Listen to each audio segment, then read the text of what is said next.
Bonjour à tous, nouveau numéro d'Ovalie Hebdo. Nous sommes en pleine Coupe d'Europe. Samedi, dans le cadre du Challenge européen, Montpellier s'est imposé en Angleterre, à Exeter plus précisément. Et puis ce jeudi, gros match, on l'espère, face à Newcastle, à Yves du Manoir, l'ancien club de Johnny Wilkinson. Newcastle, donc voilà le programme.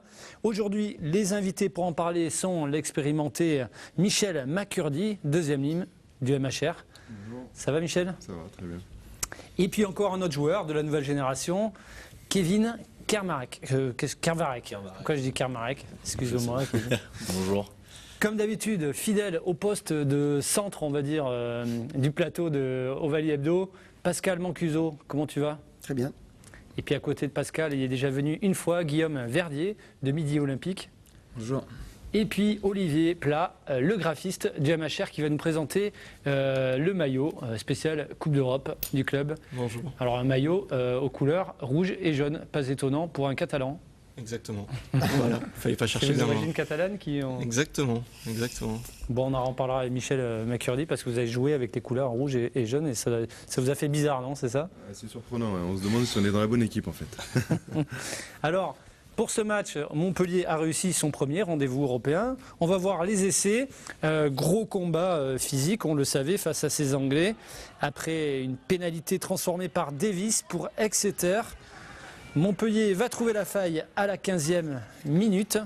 Beau mouvement qui va partir sur le petit côté et que va exploiter le néo-calédonien Dimitri Pello. C'est le premier essai de l'ancien trésiste.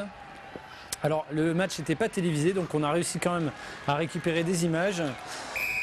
En deuxième mi-temps, le MHR donc mène 13-6 et puis il va marquer un essai après seulement 2 minutes de jeu. Réception de la chandelle sera parfaite, le surnombre est créé. Le Fidjien Tulevica fait parler son jeu de jambes. 20-6 pour Montpellier. Puis à 12 minutes de la fin du match, les Anglais vont réduire le score à 15 contre 14. Ils vont enfin trouver la faille. Essai de Slade, vous allez voir. Score final 20-13. À noter que le MHR finira la partie à 13 tout de même. Pascal, tout de même 3 cartons jaunes. Comment tu expliques ça ?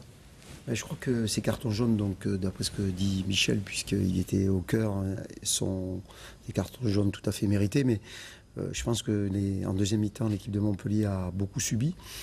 Et comme elle était composée aussi d'une équipe de gens qui n'avaient pas joué peut-être aussi depuis longtemps, donc je pense qu'elle a été prise par un problème lié à la condition physique et au rythme surtout du match. D'accord, Michel ? Ouais, tout à fait. C'est vrai qu'on a fait un peu moins de fautes en première mi-temps parce qu'on avait le rythme. En deuxième mi-temps, on a subi un petit peu plus. Et du coup, on a fait un peu plus de fautes. On était un peu plus à la rue. Donc, obligatoirement, on traîne un peu plus et c'est un peu plus difficile. Et du coup, on a fait un peu plus de fautes et les cartons étaient justifiés. Alors, c'est Wasserman, Fernandez et Klatse. En fait, vous auriez pu tuer le match, hein, Michel, quand même. Et vous n'avez pas su le faire, quand même, mine de rien. Après votre belle première mi-temps. Ouais, on fait une belle première mi-temps. Deuxième mi-temps, on commence très bien, on marque cet essai. Et puis c'est vrai qu'après, physiquement, eux, ils étaient peut-être un ton au-dessus de nous. C'est vrai que nous, on était pas mal de joueurs, à part énormément jouer, donc on manquait un peu de rythme. Et du coup, on a subi un peu plus, on a eu du mal à gérer. Et du coup, c'est vrai qu'on a une fin de deuxième mi-temps très très difficile, où on doit jouer 10 minutes à 13 quasiment, parce qu'on enchaîne les cartons jaunes. Ça a été assez compliqué la fin de match. Alors Kevin Kervarek, ils vous ont proposé un combat au pré, hein. Oui, c'est vrai que c'était un jeu à l'anglaise, on s'y attendait, hein, c'est vrai que c'est toujours un peu comme ça là-haut. Je pense qu'on a quand même su y répondre correctement, et c'est vrai que c'était assez rude, mais bon, c'est plaisant, c'est vrai que quand on joue devant, c'est toujours plaisant de jouer comme ça.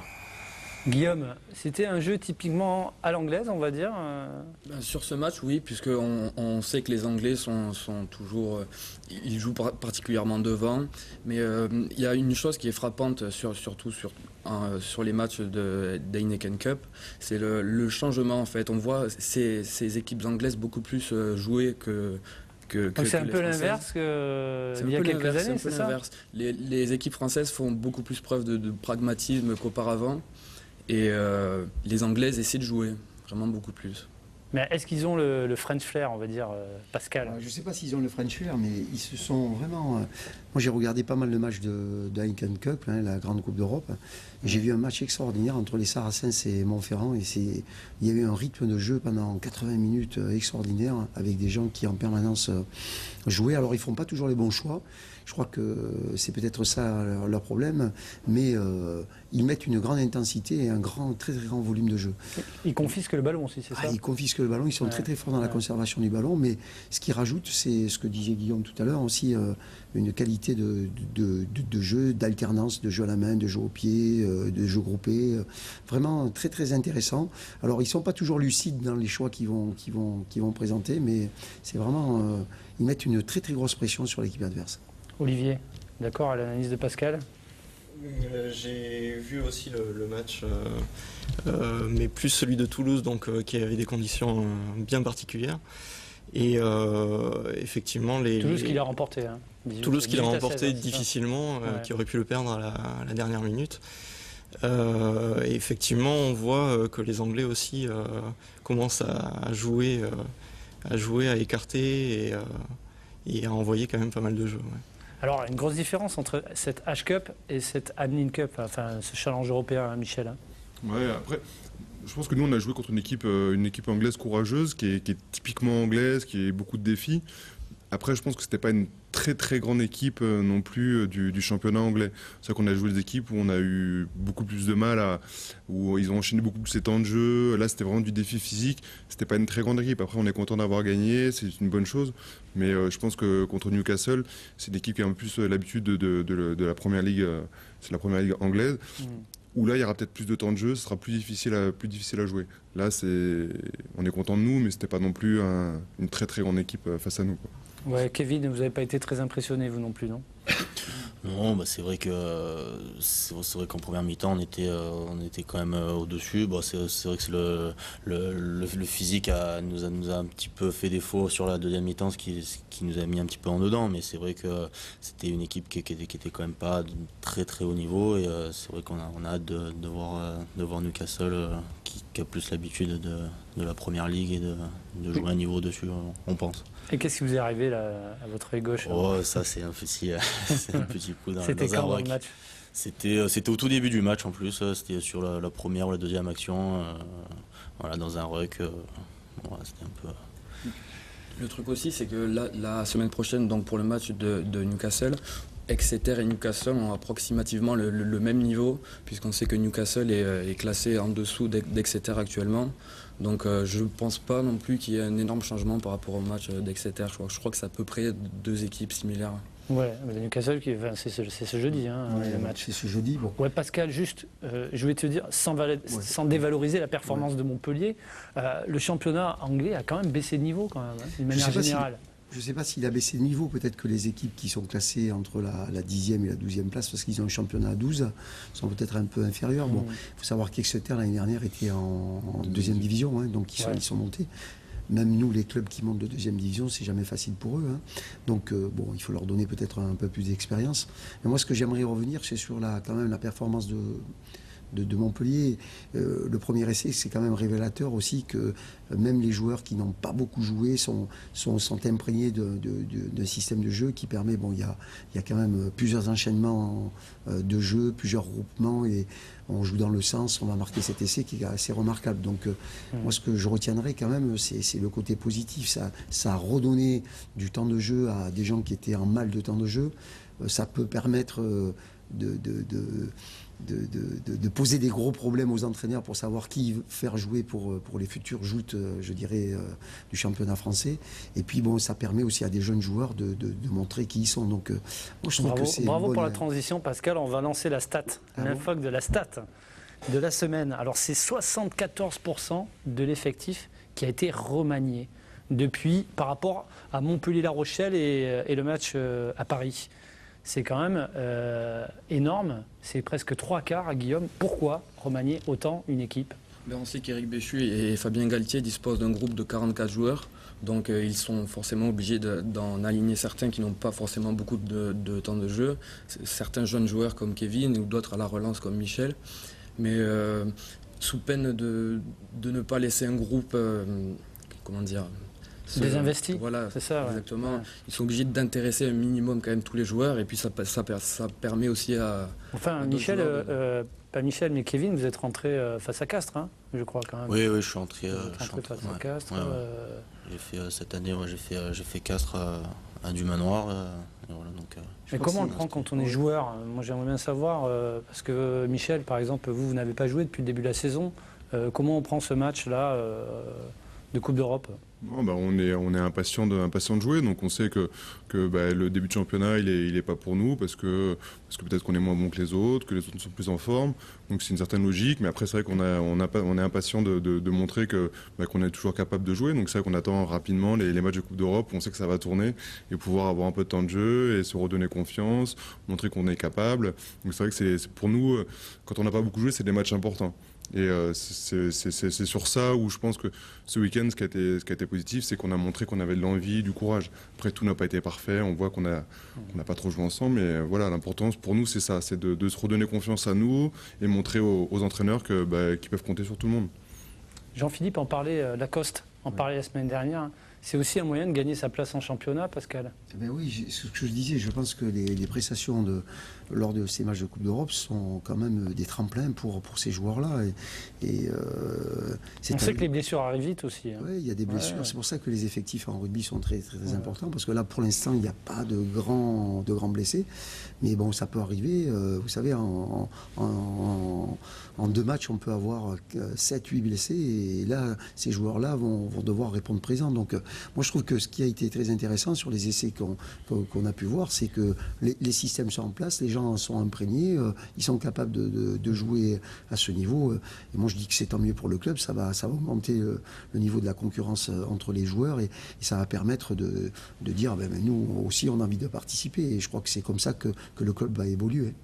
Là, on voit quelques images, on revoit les essais, hein, mais notamment la défense aussi, hein, qui a été efficace malgré tout, parce que vous avez souffert, vous étiez à 14, puis après à 13, et vous avez réussi à tenir quand même. Hein. Et ça, c'est à l'image du Montpellier depuis le début de la saison, que ce soit en championnat ou je pense vraiment que c'est sûr, on le fait au courage, parce que c'est vrai qu'on a eu 20 minutes à la fin, je crois que c'est sur les 20 dernières minutes où on prend les 3 cartons, donc on a eu plusieurs passages où on a été 13, mais tout le monde s'est accroché, personne n'a rien lâché.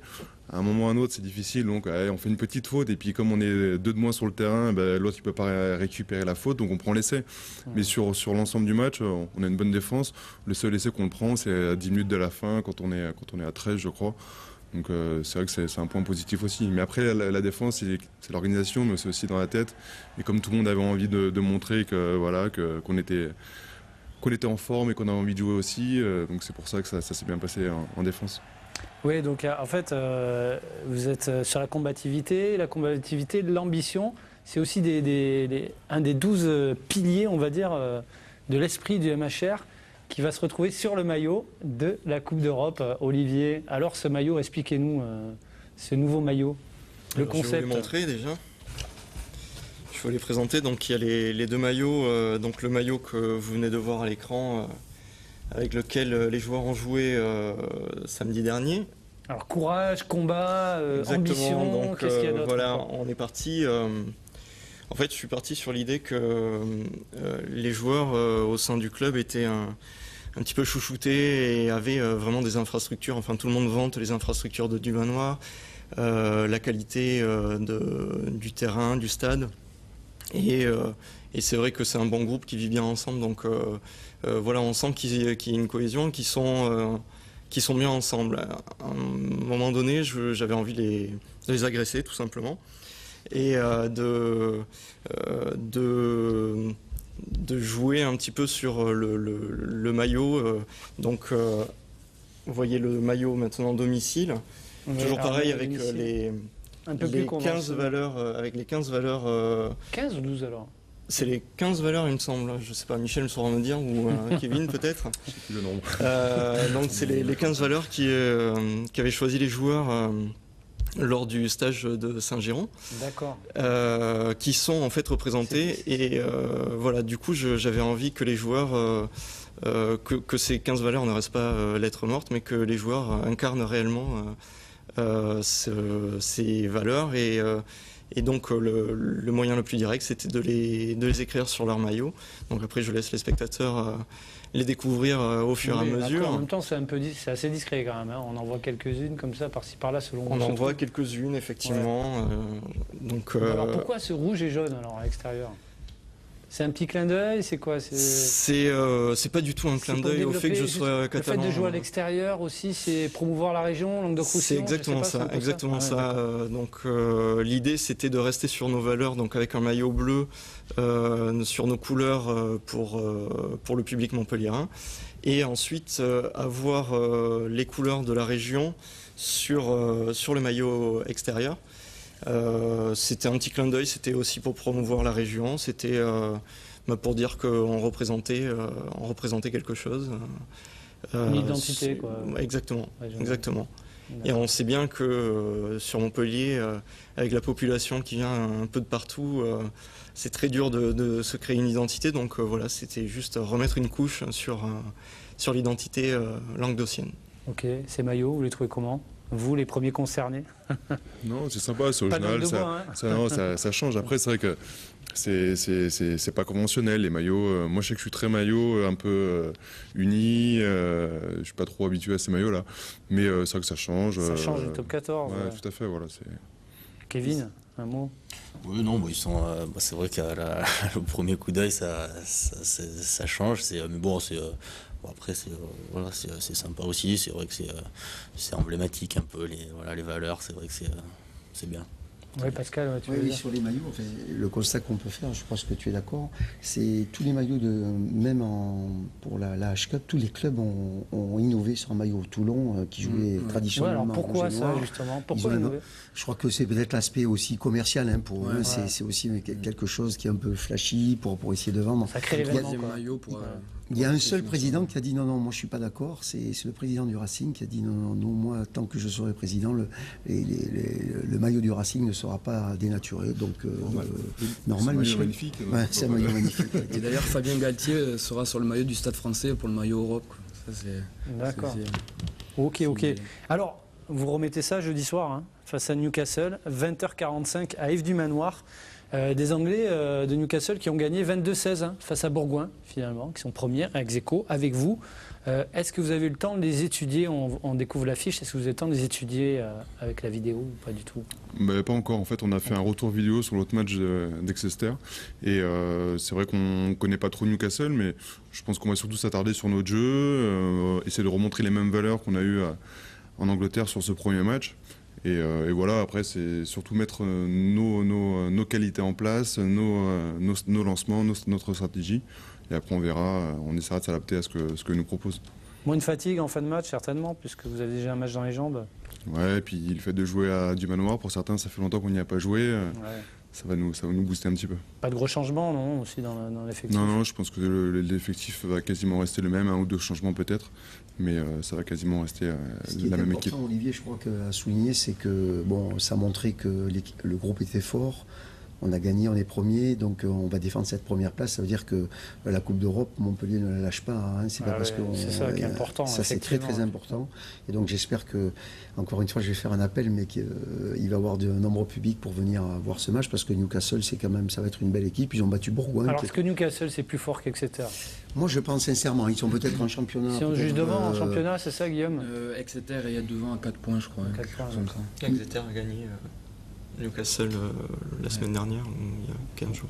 Mais je pense que Newcastle, il y a une tradition encore plus importante de rugby qu'à Exeter. Donc je pense qu'on va avoir une belle partie. Ce sera quelque chose. Et les Anglais, ils viennent toujours pour essayer de nous battre. Donc il va falloir être bien présent et pragmatique comme ils l'ont été. Et puis après, produire du jeu. Alors Newcastle, c'est une équipe, si je ne me trompe pas, ces dernières années, qui ne dépasse pas la 6e place. Hein. C'est ça, quand même. Vous savez que Johnny Wilkinson a fait toute sa carrière à Newcastle. Ouais. Donc quand il est parti, je pense que il était un peu l'arbre qui cachait peut-être la forêt. Ouais. Mais ça a toujours été une belle équipe. Hein. Donc, sincèrement, je pense qu'il va y avoir un très bon match de rugby ce jeudi soir. Et puis vous prendrez une belle option pour l'écart, hein, si vous gagnez. Rien. Après, ce qui est sûr, c'est que... Pour les quarts de finale. Ouais, la différence, c'est que sur les clubs anglais, justement, quand en championnat, ils sont pas très bons, ils misent tout sur la Coupe d'Europe parce que ça leur permet de pouvoir être européens. Donc c'est vrai que je pense que ça va être un gros match. Après nous, voilà, on va essayer de pas faire l'erreur de l'année dernière où on a gagné à Worcester et derrière on perd à la maison contre les Irlandais. De Connacht. Voilà, exactement. Donc cette année, on va essayer d'enchaîner 2 victoires d'affilée pour être vraiment bien placé pour les quarts de finale. Ouais, Kevin. Oui, pareil, c'est vrai qu'on a vraiment hâte de jouer ce match et de garder cette première place pour essayer d'aller le plus loin possible dans cette compétition qui c'est vrai, nous tient à cœur, quoi. C'est vrai que c'est ceux que le groupe qui n'avons pas trop joué encore depuis le début, on a hâte de prouver qu'on peut vraiment tenir une place dans l'équipe et aller de l'avant et aller loin dans une compétition, quoi. Et finalement, c'est bien de jouer les clubs anglais parce qu'il y a toujours cet antagonisme, club français, club anglais. Quand on est français, on a envie de gagner contre les Anglais. Hein. C'est un jeu dur. C'est vrai que ça reste une rivalité un peu... c'est un peu historique, les Anglais et les Français. C'est vrai que... Mais bon, c'est... Il faut noter quand même, on a une rivalité historique, mais je crois qu'à Exeter, il y avait un gars qui s'appelle Patrick Channery, qui était le capitaine de Montpellier des années 90. Ton capitaine. Voilà, mon capitaine, oui, tout à fait. Et donc, il a passé, je pense, un super week-end avec eux, il les a reçus, c'était un très bon... Donc, oui, quand on est sur le terrain, on s'affronte, mais après... on pense à Poole Jones, on pense à tous ces gens-là qui, sur le terrain, c'était... Mais après son chroniqueur pour les télés françaises, effectivement. Alors... l'actualité du MHR, c'est aussi la Foire Expo sur le thème du sport cette année. Donc avec plusieurs rendez-vous qui sont déjà passés. Mais donc ce soir, il y a la présentation officielle de l'équipe. Et puis il y aura la présentation de l'équipe féminine vendredi. Est-ce que vous y êtes passé à la Foire Expo? Est-ce que tu y es passé, Pascal, toi? Non, pas encore, mais bon, peut-être que je vais aller faire un saut. Mais bon, comme je suis pas mal occupé par les entraînements de toutes les catégories, et surtout le soir, donc pour l'instant, je n'y suis pas passé. Non. Personne n'y a été encore? Non, pas encore. Bon, ok. Alors, ok, bon, on va voir tout de suite justement les résultats, Pascal, des autres équipes. Alors, le MHR en féminine a gagné 17-0. Match nul de la deuxième équipe, les cadets, pas de problème pour le MHR en KDA. Ajacou, 25-0. Juste une petite information. Depuis 2 dimanches, il n'y a pas beaucoup de rencontres en ce qui concerne les espoirs, les réchelles, parce qu'on a des compétitions qu'on appelle le TADI, c'est-à-dire c'est des compétitions intercomités. D'accord. Donc nos joueurs sont pris dans ces compétitions-là. Donc c'est pour ça que le championnat s'arrête et il reprend la semaine prochaine. Après les vacances, ce week-end. D'accord. Ok. Mais justement, il y a quand même un agenda ce week-end, il y a quand même des matchs, on va les voir. Vous avez toutes les équipes là qui reprennent. Voilà. Montpellier qui va vous rendre à Grenoble en espoir, en échelle. Deux beaux derbies là, contre l'USAP et puis contre Castres également en cadet. Donc voilà, si vous ne savez pas quoi faire ce week-end, il y a des beaux matchs à voir. Voilà, écoutez, merci messieurs. La semaine prochaine, nous reviendrons bien sûr sur cette rencontre face à Newcastle. Et puis le championnat du top 14 reprendra ses droits avec la venue de Bourgoin à Yves du Manoir. Et Bourgoin justement qui est dans votre poule du challenge européen. Ça tombe bien. Merci messieurs. Et puis bon match face à Newcastle. Et en Angleterre, on dit bye bye. Ciao. Merci.